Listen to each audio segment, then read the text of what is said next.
I believe that somebody had evangelized them, but I think that maybe their church or parents or other people had failed to disciple them. Well, we're excited today to have Dr. Travis Agnew of Rocky Creek Church in Greenville, South Carolina, and we're thankful that you took time out of your schedule to come and be here. So, did someone kind of pour their life into you, or was it in college, or was it when you kind of got to Rocky Creek and you had to formulate it because Sure. people were demanding Yeah. something? What would you say the seeds of this began?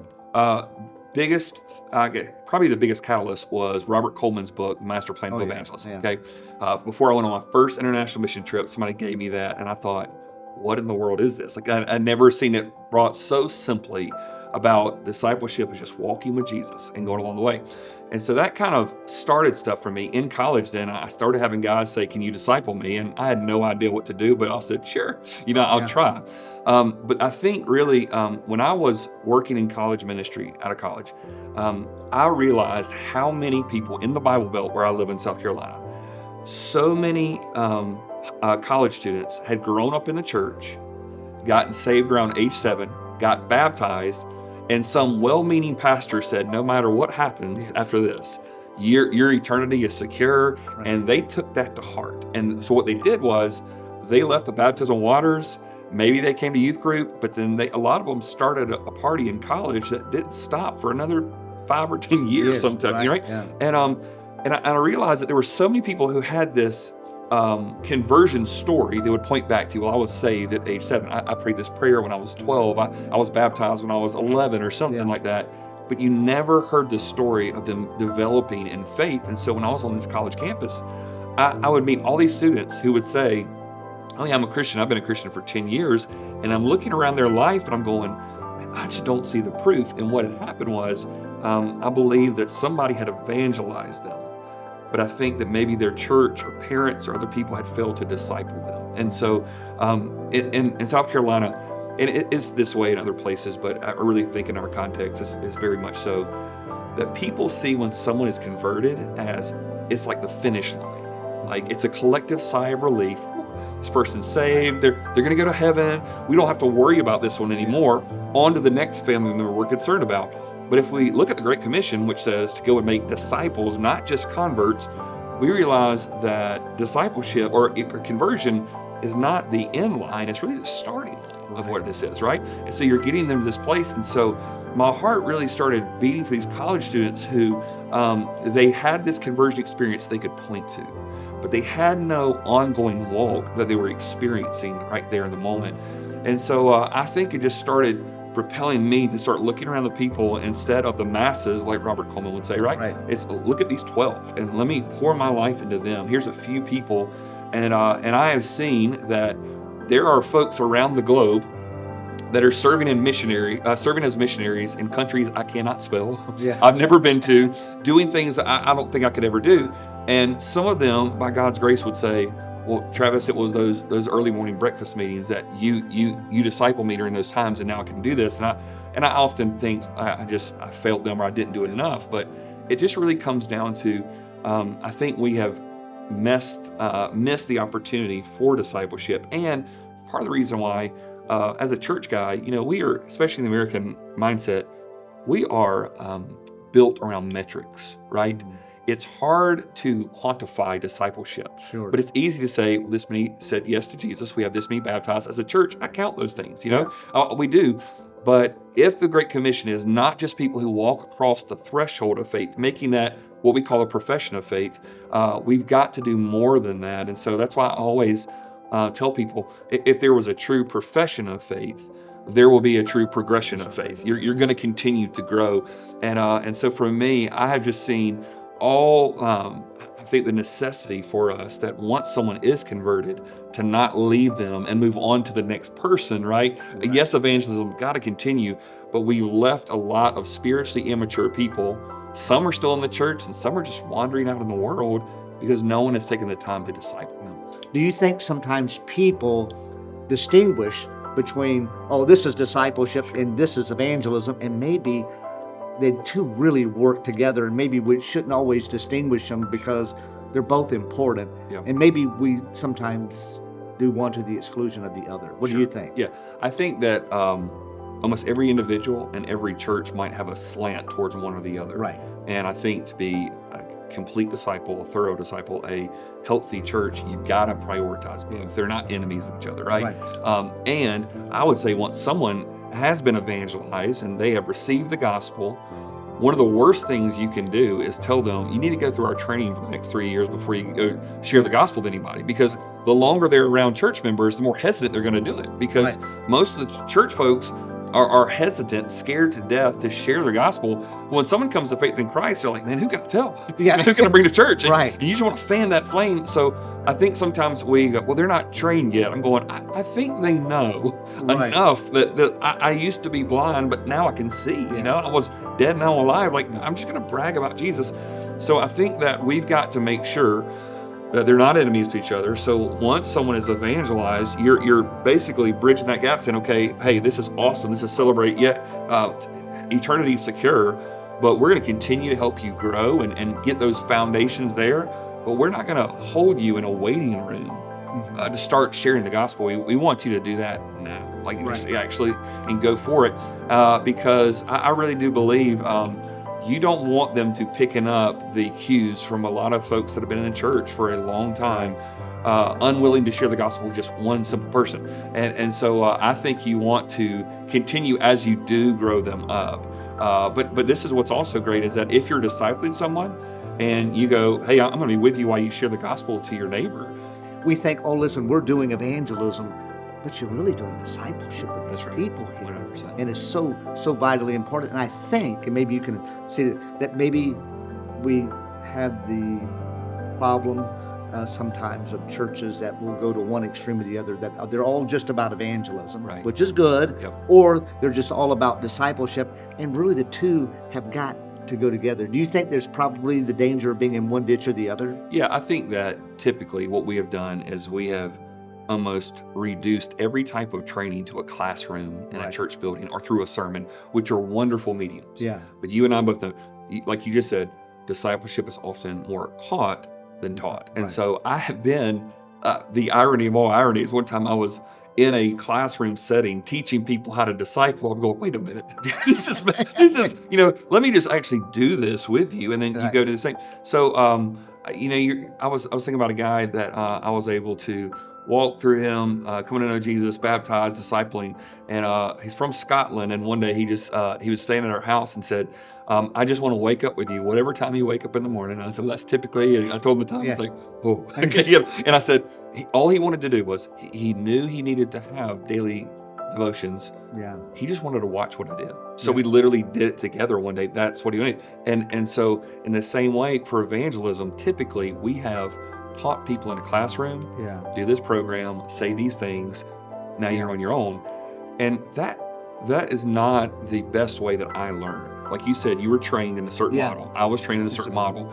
And if they don't answer the way that the three options are, I'm stunned and I don't know what to do. And it's the same way that Jehovah's Witnesses, when they would come by my house, I've been flagged now that they can no longer come to my house. I've called and asked them to come back. But what happened was, I just started asking questions, and you know very well, they're very well trained, but they have memorized blocks of text and certain ways of thinking. And if you go, what about this? They're trying to compute, I think, Article 2, Section 1, and they just grab that block, and it's not even what you're talking about. I've seen evangelical Christians do the same thing. It's like, you just got to be ready. So I think having a tool to start with is great, but you've got to be ready for whatever a rogue question could be that you go, I didn't see that. And one of the things I've tried to tell folks all of my pastoring life is this: if someone asks you a crazy question and you don't know the answer, do not act and make one up. Okay, just don't. Say, I've done this, and I've got like 3 theological degrees, right? Okay, there have been times where someone asked me a question, and I said, I've never even thought about that. That's a wonderful question. Can I look into that? And I'm going to actually call you 24 hours from now. Well, that did a couple things, right? First, it saved me from being a heretic, most likely, right? Okay. 2, it saved me from misdirecting them, but also it taught them, hey, nobody in here is perfect. And so I've just always said, you never know how the Lord's going to use you. And even some of the things we might say as quirks in a personality, God can use that. Tell me, is Christianity really good for the world? Mm. Because I see a lot of stuff out there Yeah. in the name of Christianity, and I'm just telling you, it's got me really questioning of whether I really want to come to your church, because I just don't know what you believe is actually good for our culture and for the world. What would you say to them? So every so many weeks at our church staff, I send out a message to all of our employees and remind them, if you see an email with my name on it asking for money, it's not me. Okay, now what's happening in churches right now is that people go on a staff page, look at the lead pastor, take his picture, make a fake email address, and then just email people like, hey, I'm in a counseling situation, I need $500, Yeah. whatever.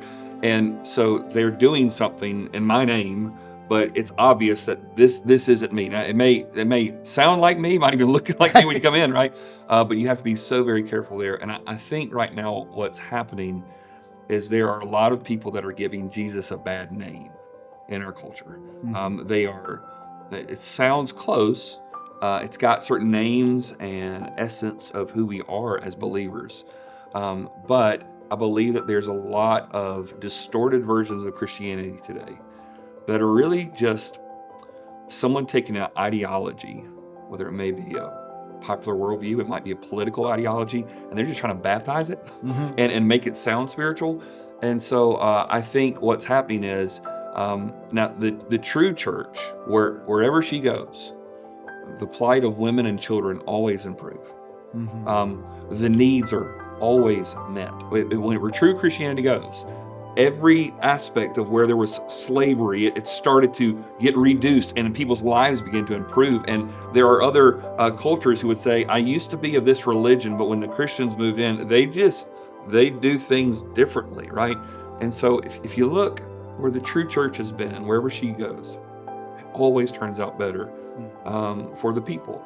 When a distorted version shows up, it gets really messy. It does. And so one of the things that I have to always remind everybody that if I were to try, I'm a guitar player, as you mentioned, right? And my son and I were in a guitar shop the other day, and he starts playing this lick on this guitar, and the owner comes up and points a finger, and he's trembling at him, and I'm thinking, oh, what did he do? And he's touching. Yeah. So he said, you're playing Phil Keaggy.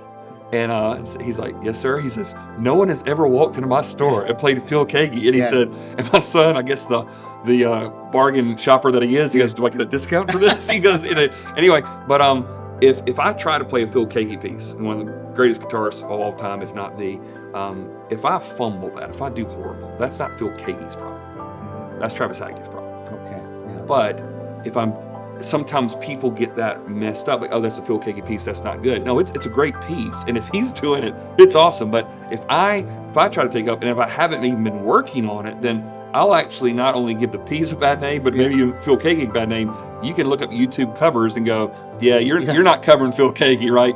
And I think there's a lot of people out today that are doing bad covers of Christianity. Yeah. It does. There's certain notes that you go, okay, I can see what you're trying to do, hit at, but it's not there. And so I think that a lot of people are turned off to the church because of the way that some people in the church are acting and responding, or just so I would say they haven't filtered out what is true and what's Christianity and what's these other influences getting in.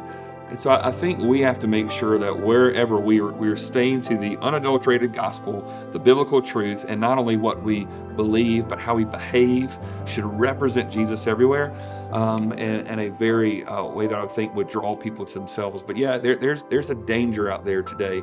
But I'm just always mindful it's not Jesus' fault. Right. And it's not the true church's fault. It's what sometimes we can do giving it a bad name. Sure. Yeah, I was talking to college ministry yesterday, and the damage, he said, that's being done probably to grandchildren and children sometimes just because of the distortions that's there. And they may think it'd be fine, but it's having a major impact because young people, some are deconstructing their faith. They're having to think through some of these things here. And says, is this what Christianity is really all about? And getting back and say, let's just go to the scriptures and just see how Jesus reacted to this. What does the scriptures have to say about the poor and how you treat people and these different things like that? And so it's really, really important. Yeah, literally on Sunday, I get done with one of our services, and a lady comes up to me and she said, I've been visiting so many churches in the city, and she said, I feel like everybody is giving what they want to say, and they're just adding a Bible verse to it. She said, I feel like you're opening up the Bible and unpacking it, Yeah. and then you're determining what needs to be said. Yeah. And that's where we've got to start. At every aspect, as a preacher, as someone who's a church member, disciple of Jesus Christ, we're not trying to twist the scripture to our agenda. That's what Satan did, by the way. Right. We want to say, what does God's word say? And then we direct our lives around it. And I think that's so incredibly important, because people who are looking for answers, they'll spot it. When they see it, like, no, that's true. You guys are actually doing this with integrity, and that's what they need to see. Yeah, excellent. Well, listen, as we close, can you tell us something that's maybe recently that you've completed that you'd like to tell this audience about that I think is pretty exciting?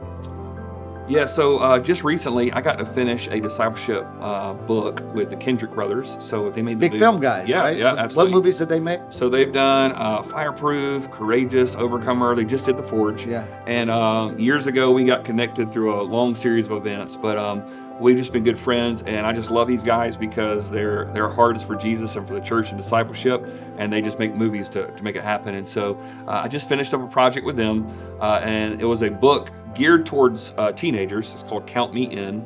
And basically the whole movie is about discipleship, The Forge. And they said, hey, Trav, can you create a book that would help students, parents of students, or youth pastors of students, help direct them towards discipleship?